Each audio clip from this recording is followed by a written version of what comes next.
قرارات صارمة لنقلة نوعية ومشاريع استراتيجية كبرى في تونس. الرئيس التونسي قيس سعيد في لقاء رئيس الحكومة، وأبرز ما جاء في الموضوع جملة من المشاريع الكبرى، منها سكة حديد تتوسط تونس وتربط الشمال بالجنوب، ومشاريع أخرى سيتم العمل على إنجازها، وإليكم التفاصيل.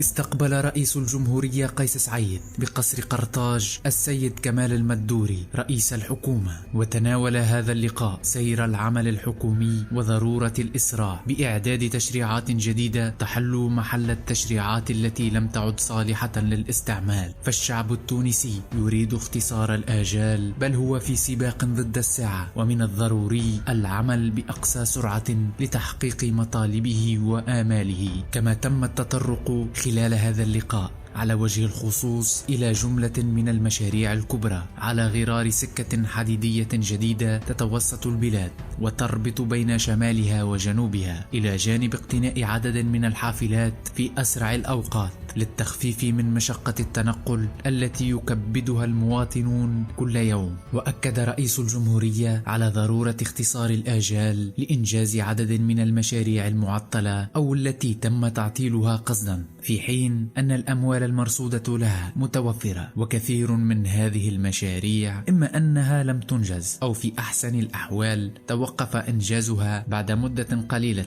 من انطلاق أشغالها، في الوقت الذي تدفع فيه المجموعة الوطنية نسب الفائدة للقروض التي أبرمتها. فالمشاريع لا توجد في أغلبها إلا في الرفوف، وإن تم إخراجها بعد سنوات فلعقد لجنة تنشأ لجنة جديدة أو تحدد موعدا آخر دون أي إنجاز. كما شدد رئيس الجمهورية على ضرورة الإسراع بإعادة تهيئة الحي الأولمبي بالمنزه وربطه بوسط العاصمة، إلى جانب عدد من المشاريع الوطنية الأخرى على غرار مدينة الأغالب الطبية بالقيروان، والاستعاضة عن الطاقة الكهربائية بالطاقات الجديدة والمتجددة في كافة أنحاء البلاد.